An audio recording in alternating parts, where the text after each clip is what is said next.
Hello दोस्तों, आप सभी का ऑल अबाउट सोशियस में स्वागत है। और ये समाज शास्त्र की इग्नू सीरीज़ है और इसमें आज हम लोग लेविस कोजर और राल्फ डायरेनडार्फ ने सामाजिक स्तरीकरण को लेकर अपने क्या विचार दिए हैं इसके बारे में चर्चा करेंगे। तो सबसे पहले हम लोग एल कोजर के बारे में चर्चा करेंगे और फिर राल्फ डायरेनडार्फ के विचारों को समझने की कोशिश करेंगे। जहाँ तक प्रकार्यवाद और ख़ास करके अगर हम स्तरीकरण के प्रकार्यवादी सिद्धांतों की लोकप्रियता की बात करें तो समाजशास्त्रियों में काफ़ी जो विद्वान रहे हैं वो इनके पक्ष में बोले हैं कि इसके कुछ प्रकार्यात्मक स्वरूप देखने को मिलते हैं। कुछ लोगों ने ऐसा कहा कि नहीं, इससे हमें संघर्ष देखने को मिलता है। तो कुछ विद्वान जो हैं वो इसकी सहमति, तो कुछ विद्वान इनकी कमियों की ओर इशारा करना शुरू कर दिए थे। और सबसे कड़ी आलोचना इस मान्यता की हुई थी कि सामाजिक व्यवस्था की जो रचना है उसके मूल्यों की व्यवस्था के इर्द गिर्द बनी व्यापक सहमति के नींव पर होती है। तो जो प्रकार्यात्मक सिद्धांत है, जो हम लोग लुई ड्यूमॉन्ट की बात करें या फिर टालकट पार्सन्स की बात करें, इन विचारकों ने प्रकार्यात्मक सिद्धांत की बात की थी। तो अगर हम इसकी आलोचना में जाएं तो ये कहने को या ये समझने को मिलता है कि जो सामाजिक व्यवस्था की रचना है उसकी जो मूल्य है, सामाजिक मूल्य हैं, उनकी व्यवस्था किस प्रकार से बनी हुई है कि समाज ऐसे ही चलते रहना चाहिए, इसी के इर्द गिर्द घूमती रहती है या इसी के बेस पे बनी हुई है। इस मॉडल का जो आधार है वो बहुत सारी समाज में जो उप संरचनाएं दिखती हैं इन्हीं की आपसी क्रियाओं के आधार पे मानी जाती है। किसकी? प्रकार्यात्मक जो सिद्धांत है सामाजिक स्तरीकरण का, उसकी। अगर अनुभव के स्तर पर यह स्पष्ट हो जाए कि समूहों के बीच और उनके अंदर विभिन्न किस्म और जो भी एक द्वंद्व दिखता है, इसमें जो हमें संघर्ष है वो निरंतर देखने को मिलता है, इस विसंगति को आखिर में आप लोग क्या मानेंगे कि जो समूह है उसमें हमेशा किसी न किसी प्रकार का द्वंद्व जो है या संघर्ष है वो चलता रहता है। तो क्या रियल में ऐसा होता है? क्या द्वंद्व सिर्फ एक विपतन है या फिर विचलन है, या फिर क्या यह विचलन जो होता है यह एक अस्थायी घटना है? ऐसा नहीं है कि यह हमेशा देखने को मिलता है, बल्कि समाज में कभी कभी देखने को मिलता है, जिसे सामाजिक व्यवस्था में विद्यमान सामाजिक नियंत्रण की अंतर्निर्मित प्रक्रिया जो है वही संभाल सकती है। तो जो सामाजिक नियंत्रण हमें देखने को मिलता है समाज में, क्या जो समाज में विचलन है उसको सिर्फ सामाजिक नियंत्रण ही संभाल सकती है?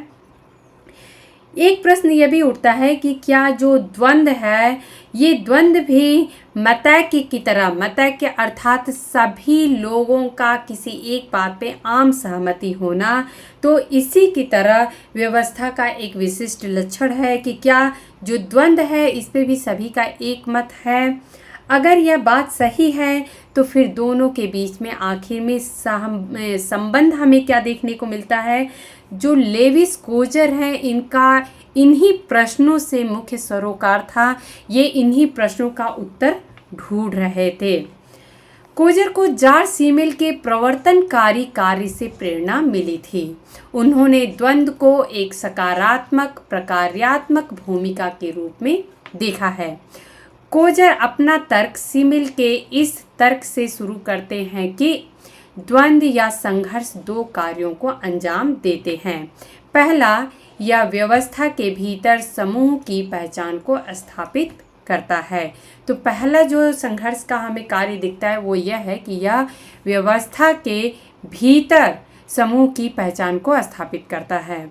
यह सामूहिक चेतना को मजबूत करता है और यह एक समूह में जागरूकता लाता है कि वह उन दूसरी समूह से अलग है जिनका वह विरोध कर रहा है। तो एक ग्रुप में बढ़ जाते हैं लोग, एक समूह का सदस्य अपने समूह से तो वो प्रकार्यात्मक रूप से रहेगा, लेकिन दूसरे से वहीं पे संघर्ष का रूप दिखता है।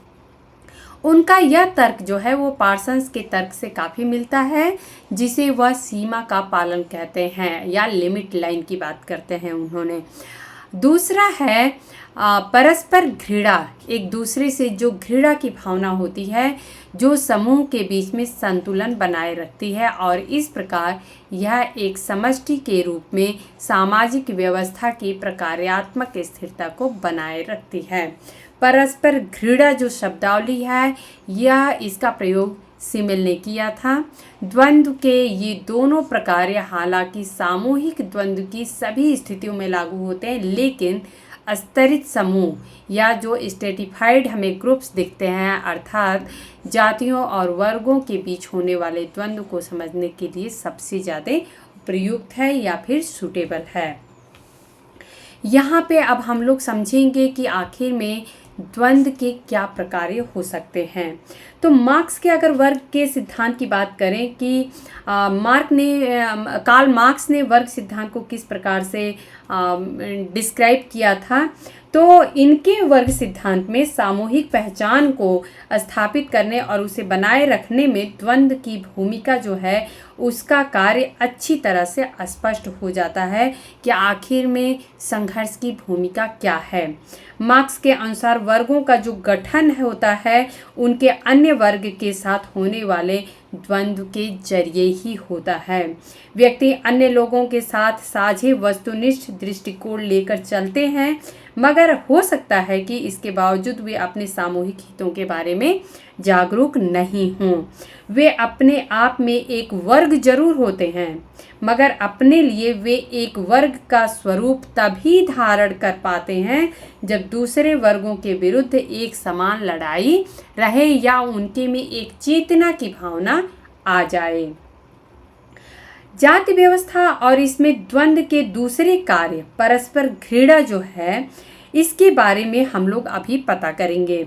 कोजर का ऐसा मानना है, कोजर ये मानते हैं कि जातियों के बीच विद्यमान द्वंद्व जो है वो सिर्फ विभिन्न जातियों की विशिष्टता और पृथकता को ही स्थापित नहीं करता है, बल्कि भारत के सामाजिक ढांचे की स्थिरता को भी सुनिश्चित करता है। यह प्रतिद्वंदी जातियों के दावे के संतुलन के फलस्वरूप संभव होता है।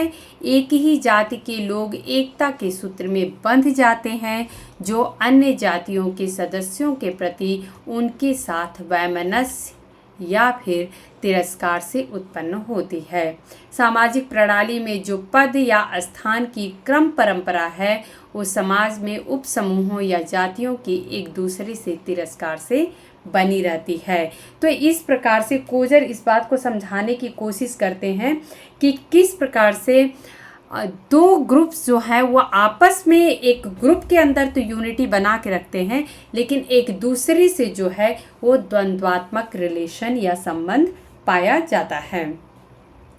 अब यहाँ पे अगर हम द्वंद्व में क्या तिरस्कार के साथ संबंध है या द्वंद्व और तिरस्कार में क्या संबंध है इसको समझने की अगर हम लोग कोशिश करें तो ये हमने देखा कि स्तर है और जाति जो है, जो भी हमें समाज में स्तर और जाति देखने को मिलती है, इनमें आपस में द्वंद्व और तिरस्कार जो है और उनसे उत्पन्न होने वाले प्रकार्यात्मक फंक्शन कैसे हैं कि किस प्रकार से लोग आपस में ग्रुप में जो है वो प्रकार्यात्मक रूप से रहते हैं जबकि दूसरे ग्रुप से संघर्ष को दर्शाते हैं।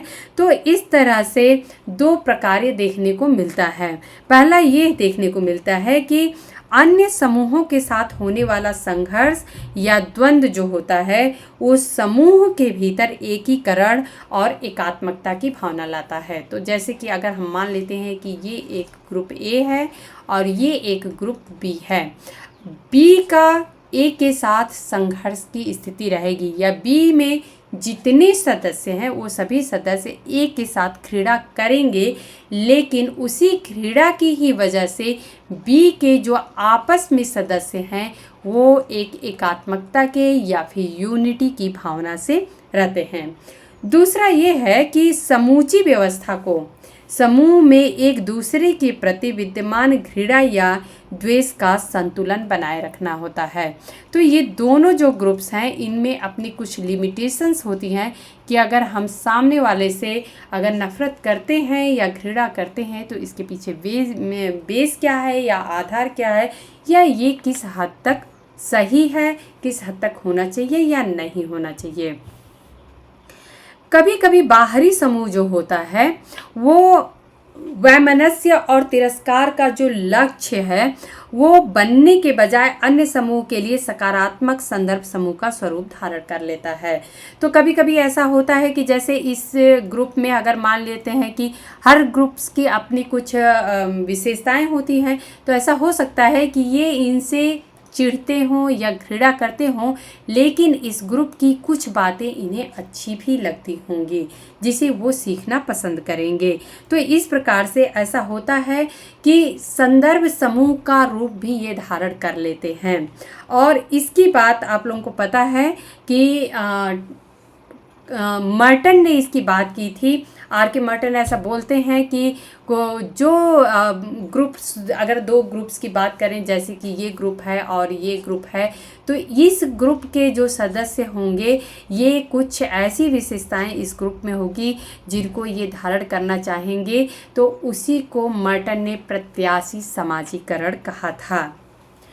यहाँ पे अगर हम कोजर की बात करें तो कोजर का ऐसा मानना है कि वर्ण व्यवस्था में प्रत्याशात्मक समाजीकरण की स्थिति नहीं होती है, जिसकी बात आर के मर्टन ने की थी। तो चूंकि ये वर्ण व्यवस्था सिस्टम हमें देखने को मिलता है या जाति व्यवस्था देखने को मिलती है, तो उसमें हम ऐसा नहीं कर सकते हैं कि हम दूसरे का देख के दूसरे की जो विशेषताएं हैं उसको अपना के या ये कहें कि प्रत्याशी समाजीकरण के द्वारा हम उनकी स्थिति को प्राप्त कर सकते हैं। तो कोजर ऐसा मानते हैं कि वर्ण व्यवस्था में जो प्रत्याशात्मक समाजीकरण है इसकी स्थिति नहीं पाई जाती है, क्योंकि इसमें जाति का स्थान जो होता है वो जीवन भर के लिए निश्चित होता है।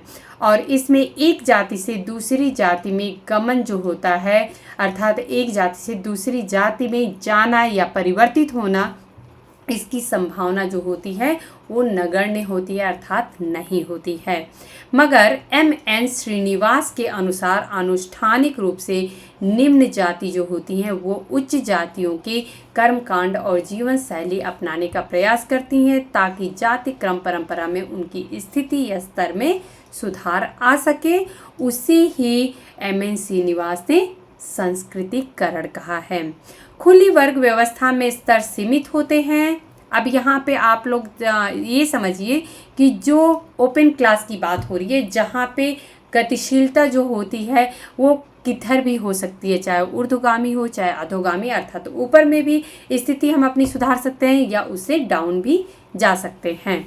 तो इसमें जो होते हैं स्तर होते हैं वो सीमित होते हैं, क्योंकि इसमें हम स्ट्रेटिफाई नहीं कर सकते हैं कि कौन किस लेवल में है, क्योंकि उनके लेवल्स जो होते हैं आपस में चेंज हो सकते हैं। हो सकता है कि जो आज सामाजिक परिस्थिति में निम्न स्तर पे है वो कल उच्च स्तर पे चला जाए, या ये भी हो सकता है कि जो उच्च स्तर पे हो वो निम्न स्तर पे चला जाए।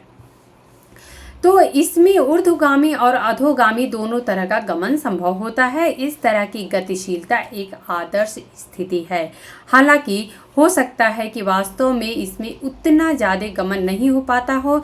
इस तरह की स्थिति में वर्गों के बीच, आपस में वर्गों के बीच वैमनस्य में उच्च वर्गों के प्रति आकर्षण भी मिला रहता है, क्योंकि जो उच्च वर्ग होते हैं उनको देख के हम आकर्षित होते हैं कि उनकी जीवन शैली की तरह हमारी जीवन शैली भी हो। तो उच्च वर्गों के प्रति जो वैमनस्य की भावना होती है या तिरस्कार की भावना होती है कि अरे ये ऊंचे लोग हैं, ये जो उच्च वर्ग में हैं, हायर क्लास के लोग हैं, तो ये तो ऐसे ही होते हैं, इनके पास जो निम्न लोग हैं या निम्न वर्ग के लोग होते हैं उनकी भावना को समझने का कोई उनके अंदर फीलिंग्स ही नहीं है, वो हमें कहाँ समझ पाएंगे। इस तरीके की चीज़ें मन में उठती हैं। तो उच्च वर्गों के प्रति वैमनस्य की भावना का अर्थ हम यह नहीं निकाल सकते हैं कि इन वर्गों के मूल्यों का तिरस्कार किया जा रहा है। यहाँ पे एक जो कहावत है वो बहुत ही सुटेबल होता है कि जैसे हम लोग सुनते हैं कि जो अंगूर काफ़ी ऊंचाई पे लटका रहता है और जो लोमड़ी होती है वो उसे नहीं तोड़ पाती है, तो फिर कहती है कि अंगूर खट्टे हैं। तो सेम यही सिचुएशन यहाँ पे ये कहावत लागू होती है कि हम उनका तिरस्कार भी करते हैं, जो उच्च वर्ग होते हैं उनका तिरस्कार भी करते हैं, लेकिन अंदर ही अंदर उनके जैसा बनने के मनोभाव भी हमारे अंदर उठते रहते हैं। तो यहाँ पे ये जो कहावत होती है वो बिल्कुल चरितार्थ होती है कि अंगूर खट्टे हैं। अब यहाँ पे हम लोग ये समझेंगे कि वर्ग द्वंद्व क्या होता है। आखिर में वर्ग द्वंद्व के बारे में कोजर ने क्या कहा है, इसको हम लोग समझेंगे। तो अभी तक अगर हम लोग देखें कि मुख्य रूप से जो विभिन्न स्तर हैं, इनमें जो वैमनस्य की या तिरस्कार की जो भावनाएं होती हैं उसकी बात हम लोगों ने की। और इस प्रकार से अगर देखें तो नकारात्मक जो भावनाएं होती हैं वो विशेषाधिकारों के असमान वितरण के कारण उत्पन्न होती हैं। तो ऐसा हमको देखने को मिलता है कि जो भी हमारे अंदर नकारात्मक भावनाएं आती हैं या हम किसी को देख के और हमारे अंदर चिढ़ आती है, उनसे ईर्ष्या होती है, तो उससे एक उसका रिजल्टेंट जो होता है वो यही निकलता है कि हमारे पास वो सुविधाएं नहीं हैं जो उनके पास है। तो जो भी हमें विशेषाधिकार मिलने चाहिए वो असमान रूप से वितरित हैं। यहाँ पर आकर हमें वैमनस्यपूर्ण भावनाओं या मनोवृत्तियों और द्वंद्व के बीच भेद करना होगा कि आखिर में द्वंद्व क्या होता है और जो वैमनस्यपूर्ण या एक ईर्ष्यापूर्ण व्यवहार होता है, इन दोनों में डिफरेंस हमें क्या देखने को मिलता है। तो द्वंद्व जो होता है इसको आप लोग बहुत ही अच्छे से समझिएगा कि जो द्वंद्व होता है ये दो या अधिक व्यक्तियों या समूहों के बीच परस्पर प्रभावी क्रिया होता है। अर्थात द्वंद्व जो होता है वो इफेक्टिव रूप में हमें दिखता है, जागरूकता के साथ दिखता है। नकारात्मक भावनाएं जो होती हैं वो जरूरी नहीं कि द्वंद्वपूर्ण परस्पर क्रिया को जन्म दें। तो अगर हम नकारात्मक थिंकिंग किसी के लिए नेगेटिव थिंकिंग रखते हैं तो वो ज़रूरी नहीं कि वो द्वंद्व का रूप ले ले। तो ये दोनों जो है वो बेसिक डिफरेंस है। और अगर ऐसा है तो हमारे मन में एक प्रश्न उठ सकता है कि वे कौन सी परिस्थितियां होती हैं जिनमें ये नकारात्मक भावनाएं जो हैं वो समूहों को आपसी संघर्ष की ओर ले जाती हैं। जब हम द्वंद्व की बात कर रहे हैं और एक नकारात्मक भावना की बात कर रहे हैं, तो नकारात्मक भावनाएं तो जो होती हैं वो हमारे स्तर पे सीमित होती हैं। हम किसी को देख के और एक निगेटिविटी वाली थॉट बना लेते हैं कि हाँ फला व्यक्ति या फला वर्ग जो है वो ऐसा ही है। लेकिन आखिर में ये द्वंद्व के रूप में किस प्रकार से परिवर्तित होता है, यहाँ पे कोजर की बात आती है। और कोजर का मानना है कि समूह के बीच आखिर में द्वंद्व कैसे आता है, तो ये कोजर समझाने की कोशिश करते हैं कि समूह के बीच अधिकारों के असमान वितरण के फलस्वरूप वैमनस्य पैदा होता है। अर्थात जो निगेटिव थिंकिंग होती है, उनके प्रति ईर्ष्या की भावना होती है, वो उत्पन्न होती है क्योंकि इसे न्यायोचित नहीं माना जाता है कि जो अधिकार हैं वो सभी के बीच में समान रूप से वितरित न होकर असमान रूप से वितरित हों। इसके लिए पहले यह जरूरी है कि अधिकारहीन निर्धन समूह में यह जागरूकता आ जाए कि यहाँ पे आप लोग करेक्ट कर लीजिएगा, जो अधिकार और विशेषाधिकार उन्हें मिलनी चाहिए उनसे उन्हें वंचित किया जा रहा है। ये भावना पहले, ये जागरूकता जो है वो एक अधिकारहीन या निर्धन समूह के अंदर आनी चाहिए कि हमें उन अधिकारों से वंचित किया जा रहा है जो हमारा है।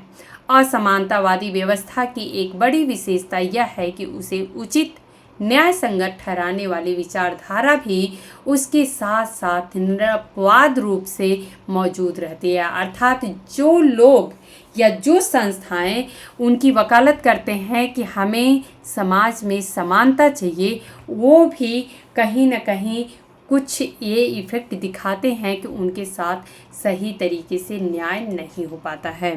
जिस समूह को अधिकारों से वंचित रखा जा रहा है उसे न्याय संगत ठहराने वाली इस तरह की समर्थक विचारधारा का तिरस्कार करना होगा। तो कोजर की ये विचारधारा है कि जिस समूह को अधिकारों से वंचित रखा जा रहा है कि उनको ऐसा नहीं मिलना चाहिए, उनको ये अधिकार नहीं मिलना चाहिए, और उसी को हम करेक्ट बोल रहे हैं, उसी को न्याय संगत हम ठहरा रहे हैं कि हाँ सही मायने में उन्हें ये सुविधाएं नहीं मिलनी चाहिए।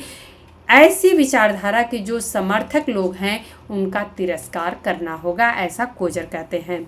वैध ठहराई जाने वाली व्यवस्था का जब इस तरह सचेतन तिरस्कार किया जाता है, उसे मानने से मना कर दिया जाता है, तभी वैमनस्य की भावनाएं कार्रवाई में परिवर्तित की जा सकती हैं। तो जो हमारी अंदर एक नकारात्मक भावनाएं उठी थी, वैमनस्य की स्थिति उठी थी, वो हमारी द्वंद्व के रूप में तब उभरती है जब हम इसके प्रति जागरूक होते हैं।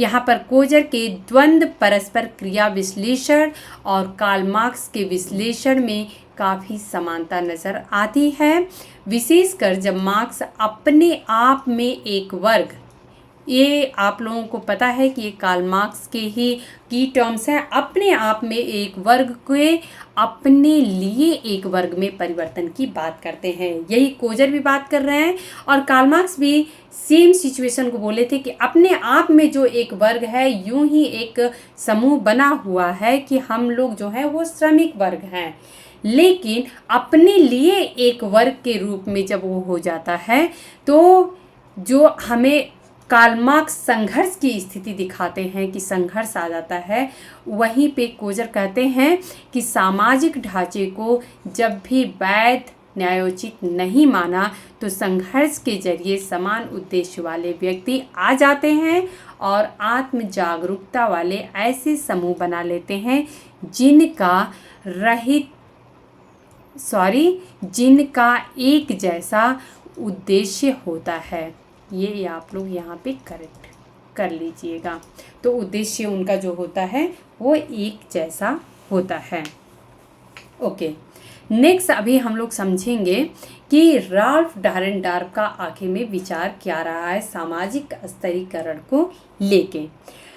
अगर हम बात करें कि क्या वर्ग और वर्ग संघर्ष की विचारधारा है, इसमें राल्फ डारेनडॉर्फ ने अपना कोई योगदान दिया है, तो यहाँ पे हम लोग जब पढ़ रहे हैं तो क्लियर ये हमें समझ में आ रहा है कि राल्फ डारेनडॉर्फ का भी सामाजिक स्तरीकरण की जो संघर्षात्मक जो विचारधारा है उसमें इनका अपना योगदान रहा है।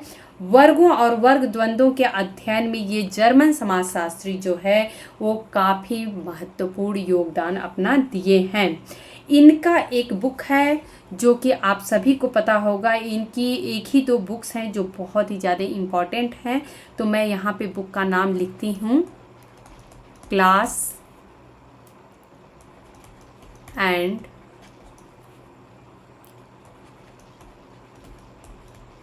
Class conflict, class and class conflict in industrial,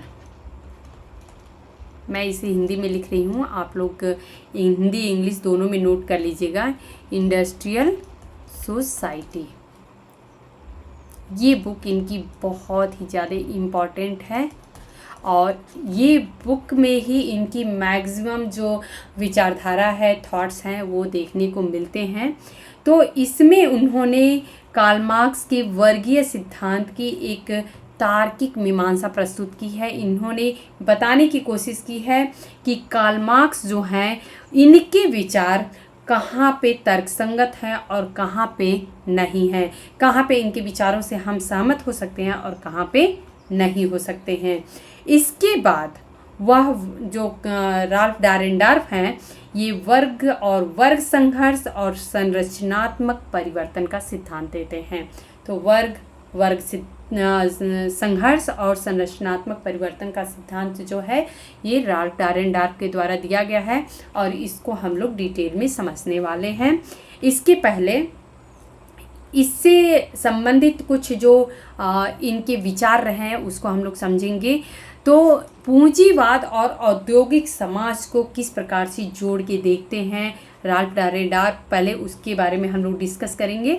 डारेनडॉर्फ ने सबसे पहला जो मुद्दा लिया था वह है पूंजीवाद और उसके अंदर वर्गों का स्वरूप। आखिर में पूंजीवाद क्या है, कैसे है, और उसके अंदर में, इस पूंजीवाद के अंदर में वर्गों का हमें स्वरूप या ढांचा कैसा देखने को मिलता है। उनके अनुसार पूंजीवाद औद्योगिक समाज का सिर्फ एक ही रूप है। औद्योगिक समाज का पूंजीवाद जो है ये सिर्फ हमें एक ही स्वरूप देखने को मिलता है, इसके बहुत सारे रूप हमें और देखने बाकी हैं। मार्क्स के अनुसार पूंजीवाद के दो मुख्य तत्व जो थे वो थे उत्पादन के साधन के रूप में निजी संपत्ति और निजी अनुबंध के द्वारा उत्पादन प्रक्रिया पर नियंत्रण। पहला तो ये था जो कि पूंजीपति वर्ग के द्वारा होता था। दूसरे शब्दों में यह निजी स्वामित्व और उत्पादन के साधनों पर वास्तविक नियंत्रण है। कार्ल मार्क्स ने वर्ग और वर्ग का संघर्ष का विश्लेषण पूंजीवाद के इन्हीं गुणों के आधार पे किया था। अब अगर यह सिद्ध कर दें कि ये गुण अब क्रियाशील नहीं रहे, डारेन डार्प ये समझाने की कोशिश कर रहे हैं कि जहाँ पे इन्होंने कहा था कार्ल मार्क्स ने कि जो पूंजीवादी या पूंजीपति वर्ग जो है वो और एक श्रमिक वर्ग है, दो भागों में बट गया है समाज, और इस प्रकार से संघर्ष हमें देखने को मिलता है।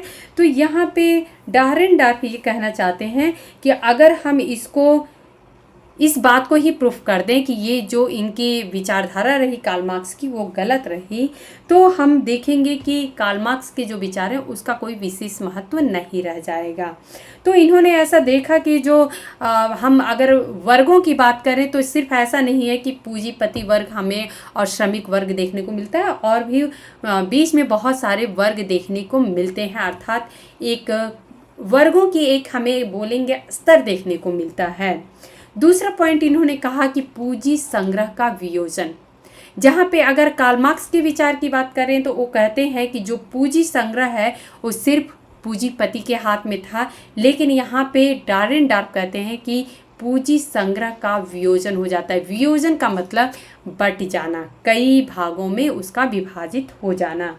तो संयुक्त संग्रह या फिर ज्वाइंट स्टॉक कंपनियों के उदय और उनके बड़े पैमाने पर विस्तार के चलते औद्योगिक उद्यमों के स्वामित्व और नियंत्रण के बारे में गंभीर प्रश्न उठ खड़े हुए हैं कि आखिर में जो पूंजी पे नियंत्रण है वो किसका है। अभी जैसे आप लोग शेयर मार्केट की बात कर लीजिए, तो शेयर मार्केट में आप लोग देखेंगे कि जितने शेयर होल्डर्स होते हैं उनका भी उतना ही ज़्यादा योगदान है या उस संपत्ति पर हक होता है, अधिकार होता है।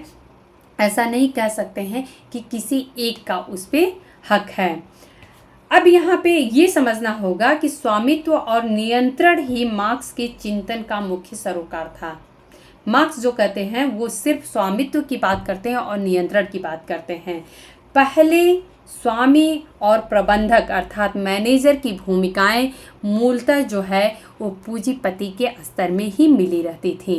तो अगर कार्ल मार्क्स के विचार की बात करें तो वहाँ पे हम देखेंगे कि जो पूंजीपति वर्ग है उसी के पास जो था मैनेजमेंट भी था, और जो इसका जो पूरी पूंजी का एक अधिकार था वो उसी के पास था। पर आज जो है वो दोनों भूमिकाएं जो हैं वो अलग अलग हो गई हैं। औद्योगिक संगठन के आधिकारिक ढांचे में अब स्वामी की सुस्पष्ट भूमिका नहीं रह गई है कि आखिर में स्वामी कौन है किसी संपत्ति का।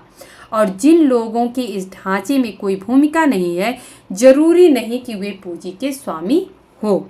तो अगर हम ये मान लेते हैं कि कोई संपत्ति है, जैसे अभी शेयर मार्केट की बात किए, अगर मान लेते हैं कि ये एक प्रॉपर्टी है, तो जितने शेयर होल्डर्स हैं सबका उस पर इक्वल जो है वो अधिकार है। ऐसा नहीं कह सकते हैं कि जिसकी इस स्ट्रक्चर में कोई भूमिका नहीं है उसका जो है वो पूंजी पे कोई अधिकार नहीं है, बल्कि सभी शेयर होल्डर्स का उस पर अधिकार है, जबकि उसकी भूमिका उसमें कुछ भी नहीं है।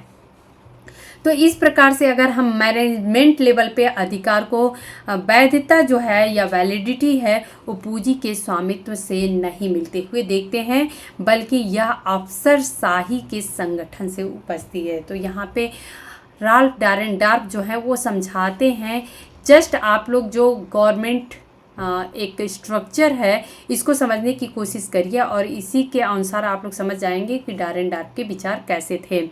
तो इन्होंने कहा कि जो अफसरशाही है इसके संगठन से हमें जो ये स्टेटा है या किसका कितना अधिकार है वो देखने को मिलता है।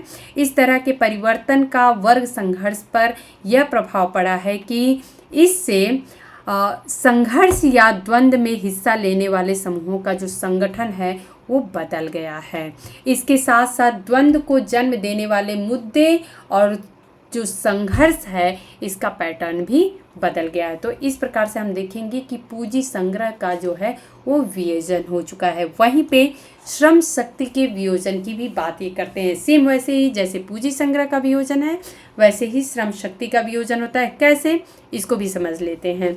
जिस तरह से पूंजी का आज के औद्योगिक समाज में वियोजन हुआ है उसी तरह श्रम शक्ति का भी वियोजन या एक ह्रास बोलेंगे या नुकसान बोलेंगे देखने को मिलता है, बिखर चुका है। श्रम शक्ति का जो हमें देखेंगे कि ऐसा नहीं है कि दो ही ग्रुप में हमें श्रम शक्ति दिखती है बल्कि कई ग्रुप्स में बटी हुई दिखती है।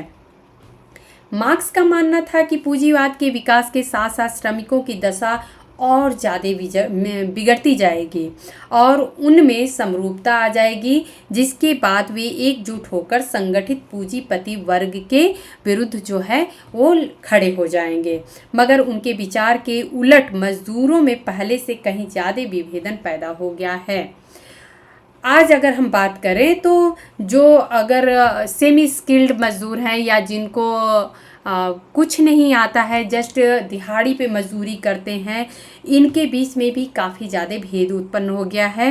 बल्कि ये देखें कि जो बहुत ज़्यादा अगर दक्ष या कुशल जो श्रमिक हैं इनका जो अनुपात है वो भी काफ़ी ज़्यादा बढ़ता जा रहा है और इसका परिणाम यह है कि उनकी आमदनी और कार्यों में भी बहुत ही ज़्यादा लेवल पे अंतर देखने को मिलता है। यहाँ पे यह भी हमें ध्यान रखना होगा कि आधुनिक समाज में एक नए मध्यम वर्ग का उदय हो चुका है। यहाँ पे डारेनडार्फ ये कहते हैं कि ये भी हमको नहीं भूलना चाहिए कि एक जो मध्यम वर्ग है उसका भी उदय हो चुका है। तो ऐसा हम नहीं कहेंगे कि एक श्रमिक वर्ग या सर्वहारा वर्ग और एक पूंजीपति वर्ग ही है, बल्कि मध्यम वर्ग भी हमें देखने को मिलता है। और यह जो है वो मुख्यतः जो है सफ़ेद पोश वेतन भोगी कर्मचारियों का वर्ग है, जिन्हें हम वाइट कॉलर कहते हैं। हालांकि वेतन भोगी कर्मचारी आमदनी और प्रतिष्ठा के मध्य क्रम में आसीन है, अर्थात उनकी समाज में देखें स्थिति तो ना तो बहुत उच्च है और ना ही बहुत ज़्यादा निम्न है। लेकिन द्वंद्व या संघर्ष के सिद्धांत के मध्य वर्ग के लिए कोई स्थान नहीं है, अर्थात अगर संघर्ष की बात करें तो उसमें मध्यम वर्ग का कोई रोल दिखता ही नहीं है। तो फिर यह वर्ग द्वंद्व की कसौटी में कहाँ फिट होता है। डारेनडार्फ ये क्वेश्चन उठाते हैं कि जब मध्यम वर्ग जो है वो संघर्ष की स्थिति में दिखता ही नहीं है, क्योंकि उसकी स्थिति तो समाज में ना तो बहुत उच्च है ना तो बहुत निम्न है, जब वो बीच में है तो वो संघर्ष की स्थिति में रहता ही नहीं है।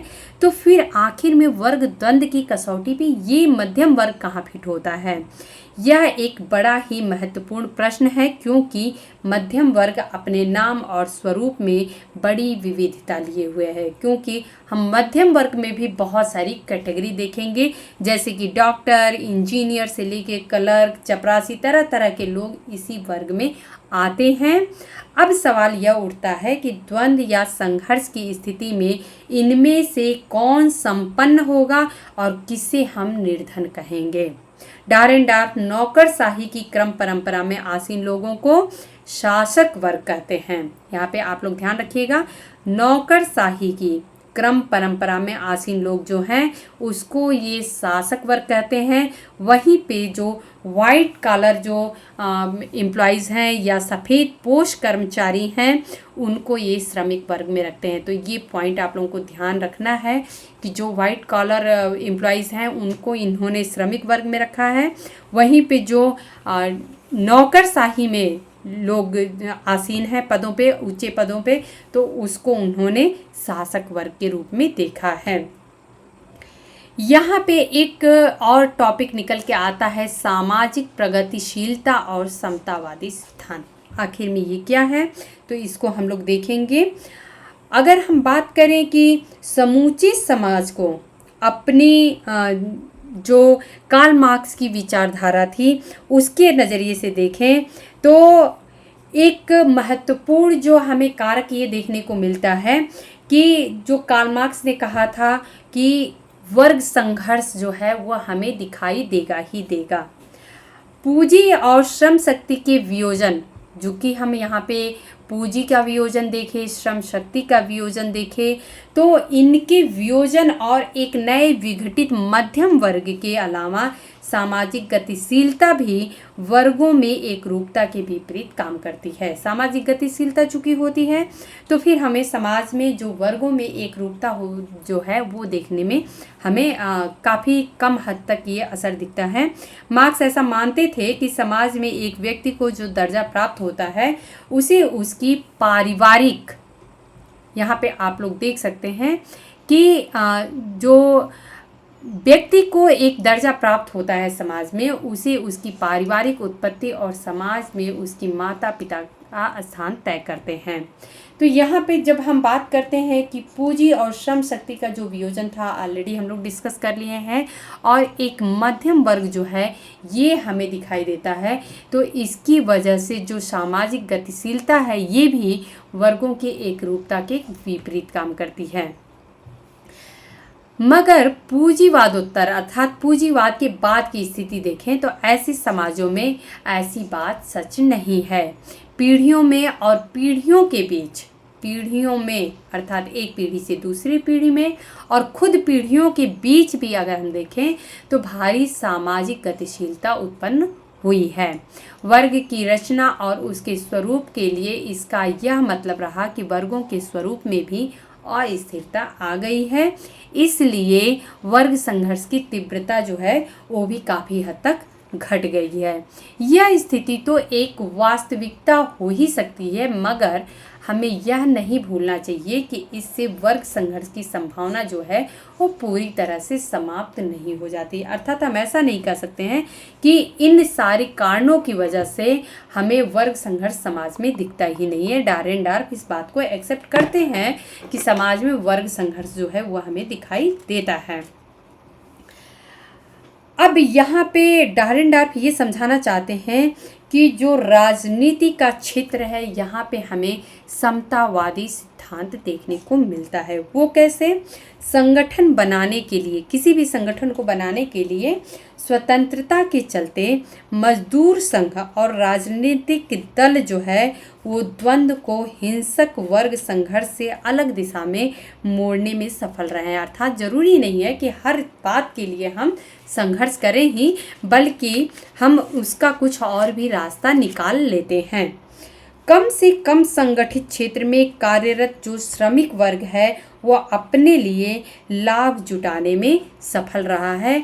ये ऐसी मान्यता राल्फ डारेनडॉर्फ की रही है।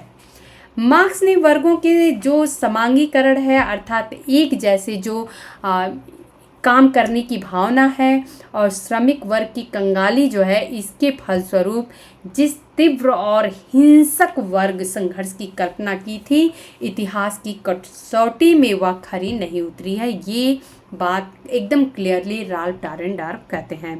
डारेनडॉर्फ ने कार्ल मार्क्स की जो मीमांसा थी उसको उन्होंने कहा है कि उसके अनुसार 3 बातें विशेष महत्व रखती हैं, और ये 3 बातें कौन सी हैं ये हम लोग समझेंगे। डारेनडॉर्फ ने मार्क्स की जो मीमांसा की है उसके अनुसार 3 बातें विशेष महत्व रखती हैं। पहला है कि पूंजी और श्रम दोनों का वियोजन हुआ है और एक नया मध्यम वर्ग उभरा है।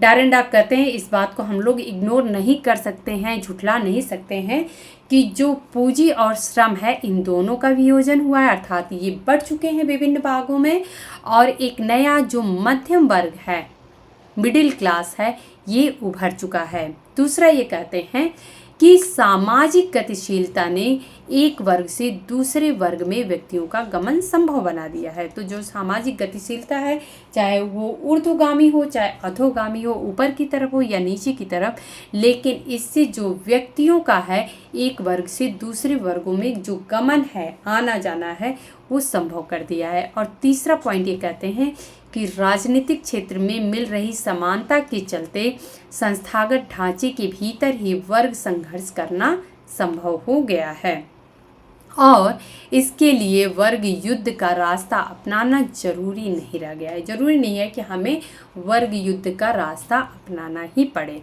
निजी संपत्ति और नियंत्रण जो है वो अलग अलग हो गए हैं, विभिन्न भागों में या विभिन्न हाथों में बंट चुके हैं। इसके साथ सर्वहारा वर्ग का स्वरूप भी बिखर गया है। इसलिए हम यह नहीं कह सकते कि पूरा समाज जो है वो दो विरोधी गुटों में विभाजित हो रहा है। यहाँ पे सिर्फ हम दो विरोधी ग्रुप की बात नहीं कर सकते हैं, जो कि एक हमें पूंजीपति वर्ग और दूसरा सर्वहारा या श्रमिक वर्ग दिखता था।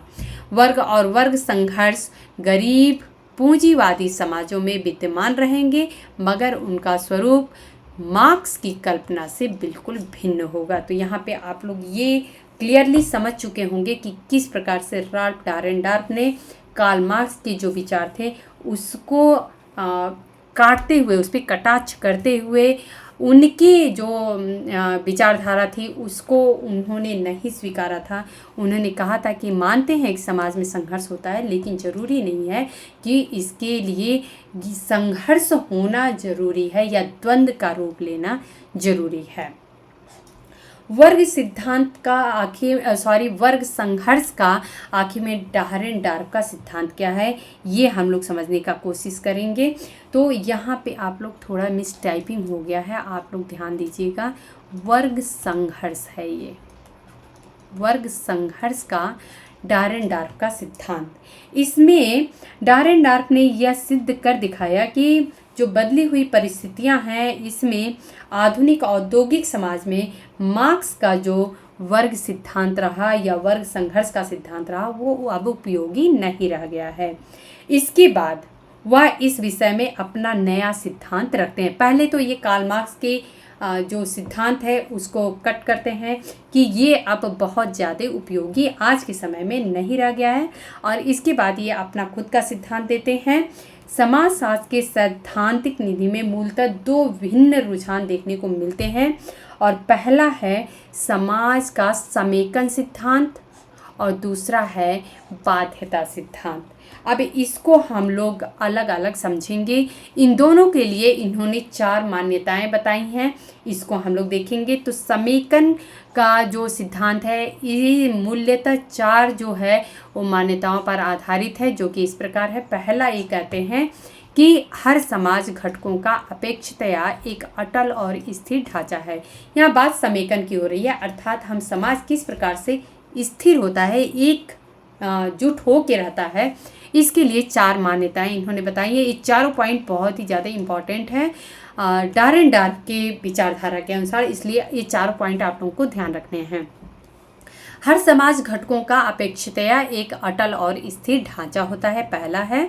दूसरा पॉइंट है कि हर समाज घटकों का एक समेकित ढांचा होता है, अर्थात एक हमें एज अ होल स्ट्रक्चर दिखता है। तीसरा पॉइंट है कि समाज के प्रत्येक घटक का अपना विशेष कार्य है, अपनी विशिष्ट भूमिका है, वह एक पद्धति या प्रणाली के रूप में उसे बनाए रखने में सहायक होता है।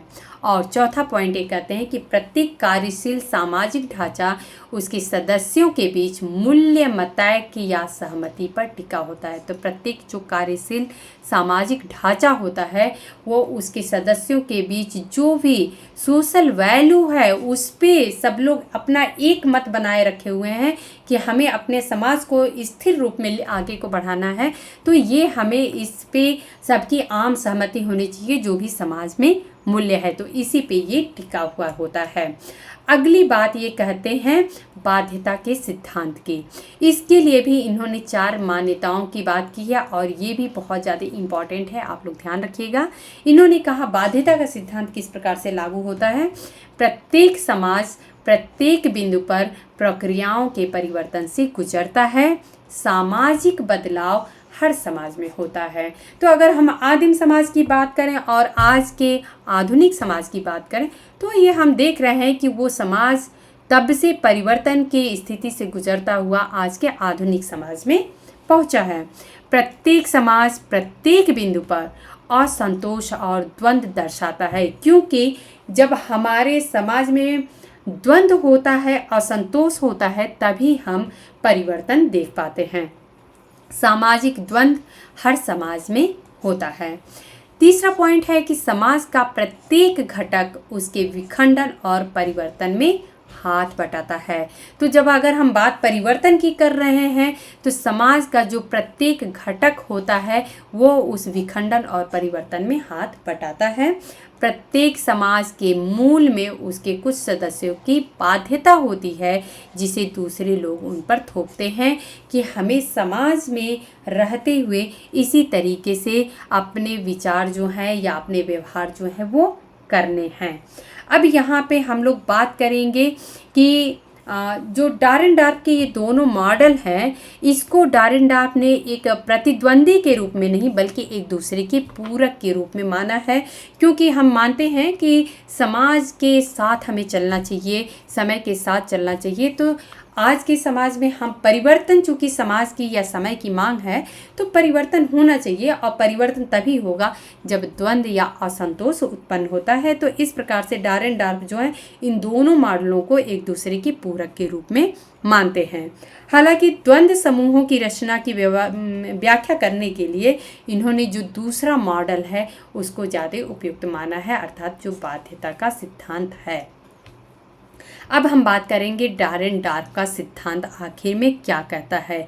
तो एक इनकी और बुक है थ्योरी ऑफ, मैं यहाँ पे लिख देती हूँ, theory of social classes and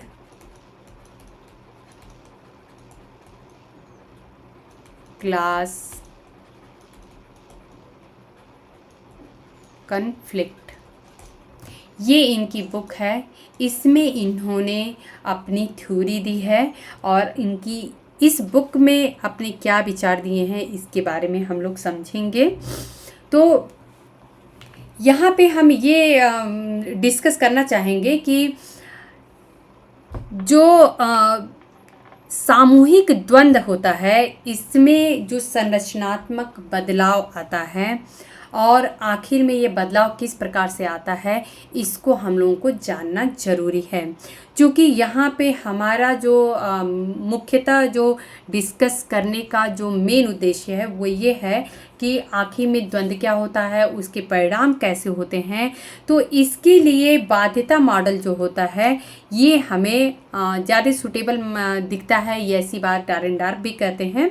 सामाजिक ढांचे के सभी घटक जो हैं, अर्थात जो भूमिकाएं हैं, संस्थाएं हैं, आदर्श है या जो भी आदर्श है उसमें जो अस्थिरता पाई जाती है, ये सभी के सभी जो हमें परिवर्तन देखने को मिलता है समाज में उसी से जुड़े हुए हैं। अर्थात परिवर्तन से कहीं ना कहीं ये सारी के सारे पॉइंट्स जुड़े हुए देखने को मिलते हैं। तो अगर हमारे मन में ये सवाल आता है कि आखिर में इतना सब कुछ होते हुए भी एकता और संबद्धता जो समाज में हमें दिखाई देती है वो कैसे दिखाई देती है, तो उसका आंसर सिर्फ एक ही है, वो है बाध्यता। कि बाध्यता के माध्यम से ही हम समाज में जो स्थिरता है वो देखते हैं। ये जो विचार है ये डारेनडॉर्फ का है। अब यहाँ पे हम ये देखें कि प्रत्येक सिद्धांत, डारेनडॉर्फ ऐसा कहते हैं कि प्रत्येक सिद्धांत चाहे वह कितना भी आरंभिक क्यों न हो, अर्थात स्टार्टिंग स्टेज में क्यों न हो, वह अपनी कुछ निश्चित धारणाओं को लेकर चलता है। इन धारणाओं को अच्छी तरह से स्पष्ट होना चाहिए ताकि इनके अंतर संबंध को दर्शाने वाले कथनों को स्पष्ट तरीके से समझा जा सके कि आखिर में ये सिद्धांत कहना क्या चाहते हैं। डारेनडॉर्फ ऐसे विचारक हैं जिन्होंने बड़ी सूझबूझ के साथ वही काम किया है जो कि जो भी सिद्धांतकार होते हैं वो बताते तो हैं कि ऐसा होना चाहिए, लेकिन उस पर अमल नहीं कर पाते हैं। चूँकि यह सिद्धांत मुख्यतः द्वंद्व के बारे में है, इसलिए ये बात कुछ करते हैं पॉइंट्स की, इसको हम लोग देखेंगे। ये बात करते हैं शक्ति की, ये बात करते हैं सत्ता के। ये इनके की टर्म्स हैं, ये आप लोग ध्यान रखिएगा। तो ये बात शक्ति की, अर्थात किसके पास सत्ता का अधिकार है, सत्ता की बात करते हैं ये। और मैक्स वेबर की अगर हम बात करें तो मैक्स वेबर के अनुसार उन्होंने भी वैध सत्ताधिकार की बात की थी और उन्होंने कहा था कि एक निश्चित विषय वस्तु वाले आदेश का व्यक्तियों के एक समूह विशेष द्वारा पालन किया जाएगा। अर्थात उन्होंने बात की थी कि जो हमें वैध सत्ता की बात अगर आप लोग देखें, जिसमें इन्होंने जो सरकारी जो ऑर्गेनाइजेशन होते हैं उसमें लोग किस प्रकार से एक हायरार्की में अपने सत्ता का वैलिड तरीके से उपयोग करते हैं, तो ये बात मैक्स वेबर ने भी की थी। यहाँ पे हम ये समझेंगे कि अगर हम प्रभु सत्ता की बात करें तो एक निश्चित संगठन या समूह तक ये सीमित होती है। ये बात डायरेंडार्फ करते हैं। कैसे? जैसे कि अगर मान लेते हैं कि कॉ फैक्ट्री का मैनेजर है, मान लेते हैं ये 2 फैक्ट्री है, कॉ और एक फैक्ट्री है खॉ। तो कॉ फैक्ट्री का जो मैनेजर है, इसकी जो प्रभुसत्ता है अर्थात इसकी जो अथॉरिटी है वो खॉ से किसी तरीके से कोई लेना देना नहीं होगा। या ये बोलें कि कॉ का जो मैनेजर है वो खॉ के जो मजदूर हैं उन पे कुछ भी रौब नहीं जमा सकता है या उन पे उनका कोई अधिकार नहीं होगा। तो इस प्रकार से हम देखें कि प्रत्येक जो फैक्ट्री है या ऑर्गेनाइजेशन है तो उसमें जो लोग होते हैं उनकी प्रभुसत्ता या उनकी जो अथॉरिटी है वो भी सीमित होती है। चेतना, वर्ग चेतना और झूठी चेतना, यहाँ पे आप लोग कार्ल मार्क्स के अगर विचार की बात करें तो चेतना की बात करते हैं, वर्ग चेतना की बात करते हैं, फॉल्स कॉन्शियसनेस की बात जो की है, झूठी वर्ग चेतना के अस्तित्वात्मक आधार पर मार्क्स के विचारों से आगे डायरेंडार्फ अव्यक्त और प्रकट हित की बात करते हैं। ये की टर्म है, आप लोग जरूर याद रखिएगा। इन्होंने अव्यक्त हित की बात की है और प्रकट हित की बात किया और इन दोनों में इन्होंने अंतर भी किया है। अब ये कहते हैं कि अव्यक्त हित जो होते हैं वो ऐसे हित होते हैं जिनके बारे में प्रभुत्व और पराधीनता का अवलंबन करने वाले 2 पद स्थानों पर आसीन लोग अनजान होते हैं। जैसे कि अभी हम लोगों ने यहाँ पे एग्जाम्पल से समझा कि जो क फैक्ट्री का मैनेजर होगा उसका ख फैक्ट्री से कोई लेना देना नहीं है। इसके विपरीत प्रकट हित जो होता है, इसके बारे में व्यक्ति जो होता है वो सचेत होता है, जागरूक होता है। ये हित व्यक्ति को दूसरों के विरोध में खड़ा करते हैं। समूह को इन दोनों हितों के अनुसार बांटा जा सकता है। व्यक्तियों के जिस समूह के साझे अव्यक्त हित होते हैं उन्हें हम कल्प समूह कहते हैं। तो इन्होंने 2 समूहों की बात की है, एक कल्प समूह की बात की है और दूसरी ओर जिस समूह के साझे प्रकट हित होते हैं उसे इन्होंने हित समूह कहा है। यहाँ पे एक डायग्राम दिया हुआ है, उसके माध्यम से हम लोग समझेंगे। 1 मिनट मैं इसको मिटा दूँ। यहाँ पे मैं इसको बनाती हूँ। ये अगर कभी हो सकता है ये अगर डायग्राम आप लोगों को एग्ज़ाम में पूछ दिया जाए तो ये आप लोग ध्यान रखिएगा कि ये डायरेंडार्फ से रिलेटेड है। ये बात करते हैं कल्प समूह की। ये कहते हैं कल्प समूह जो होता है वो हित समूह बन सकता है। सेम आप लोग कार्ल मार्क्स के अगर विचारों की बात करिए तो जो अपने आप में वह स्वयं के लिए वर्ग और जो स्वयं में वर्ग है, सेम वही बात है कि कल्प समूह जो होता है वो इनडायरेक्ट होता है, या ये बोलें कि इनके जो हित होते हैं वो अप्रकट टाइप के होते हैं। वहीं पे ये कहते हैं कल्प समूह जो होते हैं वो हित समूह में परिवर्तित हो सकते हैं। अर्थात 2 समूहों की बात इन्होंने की है, कल्प समूह और हित समूह की। यहाँ पे इन्होंने 2 हितों की बात की है। एक हित है अव्यक्त हित अव्यक्त हित की बात की है इन्होंने, और इन्होंने कहा है कि जो अव्यक्त हित होता है ये कल्प समूह से जुड़ा हुआ होता है।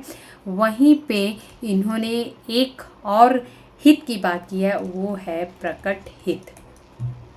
तो प्रकट हित जो होता है वो अव्यक्त हित होता है, जो वो प्रकट हित के रूप में कन्वर्ट हो सकता है। कब? जब जो समूह है वो जागरूक हो जाए तो अव्यक्त हित जो है वो प्रकट हित में कन्वर्ट हो जाएगा। वहीं पे प्रकट हित का जो संबंध है वो हित समूह से है।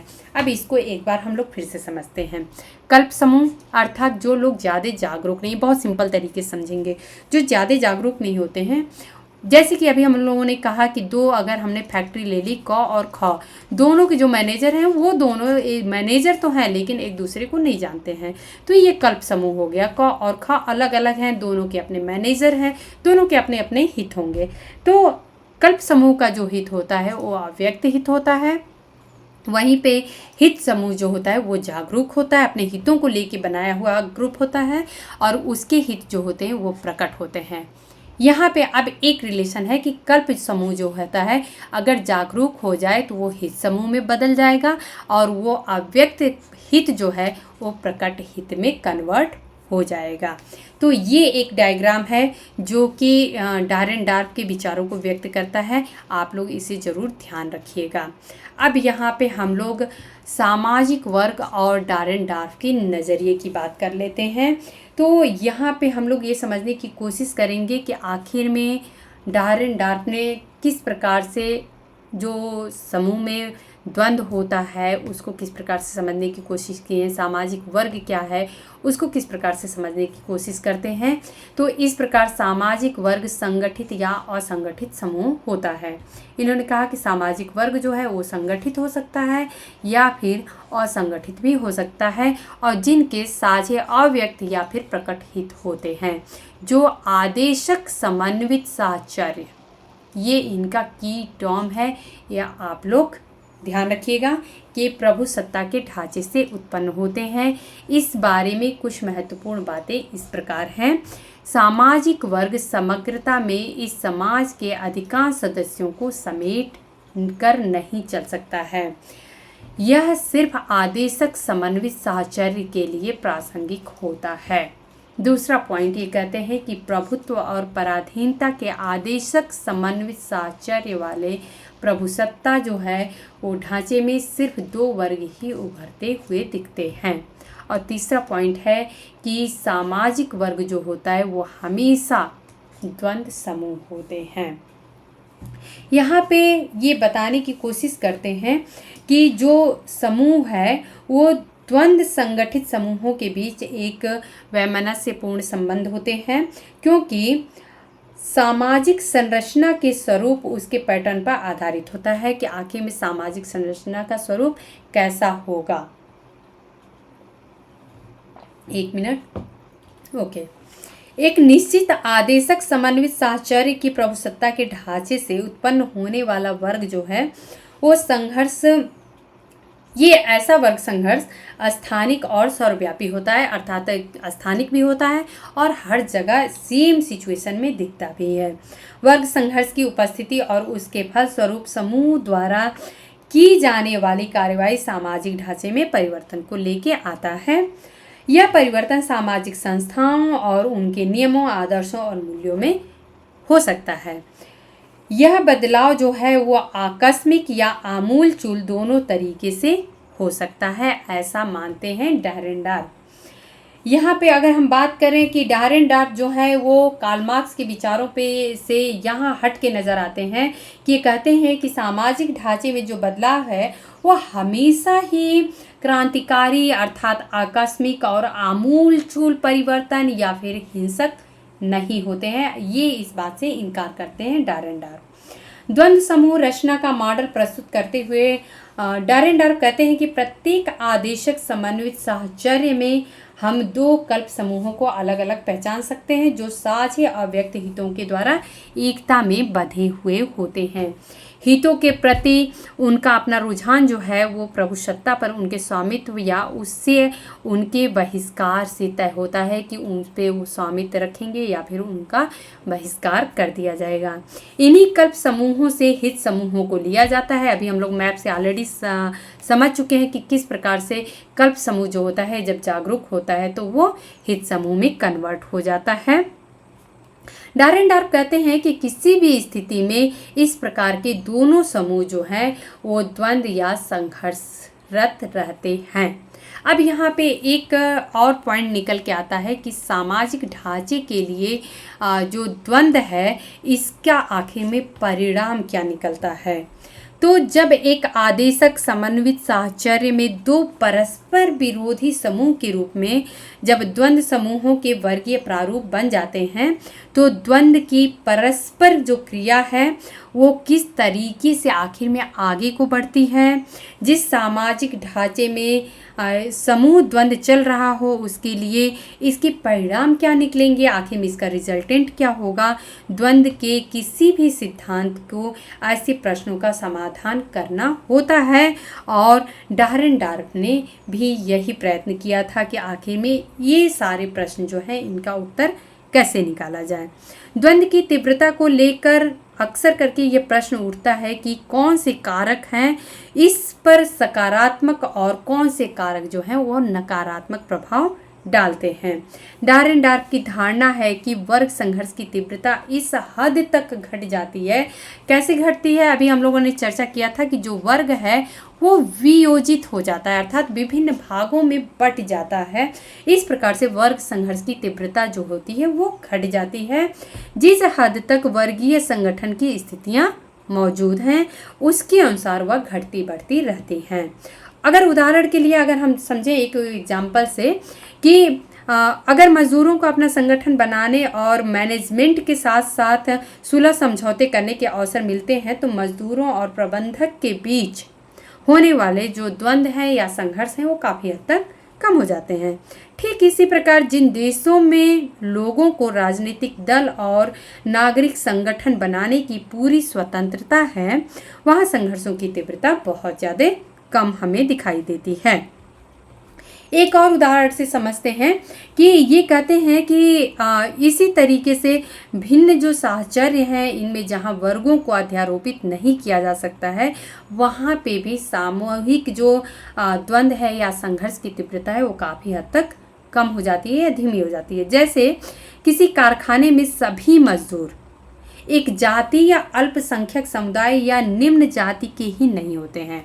हम अगर मान लेते हैं कि ये कारखाना है तो यहाँ पे जितने मजदूर हैं वो सभी के सभी सिर्फ एक ही वर्ग से या एक ही निम्न जाति से नहीं आते हैं और अगर उनमें दोनों का अध्यारोपण हो अर्थात वर्ग पर जातीयता या जाति हावी हो जाए तो वहाँ होने वाला संघर्ष ज़्यादा तीव्र हो जाएगा। अर्थात अगर सभी के सभी निम्न जाति के हैं या एक ही जैसे शेड्यूल ट्राइब से आ रहे हैं, शेड्यूल कास्ट से आ रहे हैं या अल्पसंख्यक माइनॉरिटीज़ के रूप में आ रहे हैं तो उनकी यूनिटी ज़्यादा स्ट्रॉन्ग दिखाई देगी।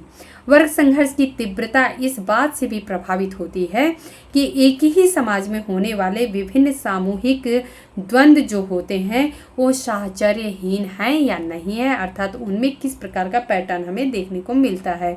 जैसे कि फॉर एग्जांपल हम लोग समझते हैं कि समाज में मुख्य रूप से 3 प्रकार के संघर्ष देखने को मिलते हैं। इन्होंने 3 प्रकार के संघर्षों की बात की है। यहाँ पे हम लोग नोट डाउन कर लीजिएगा, आप लोग डिस्कस कर लेते हैं। पहला इन्होंने कहा है कि वर्ग संघर्ष देखने को मिलता है, वर्ग संघर्ष।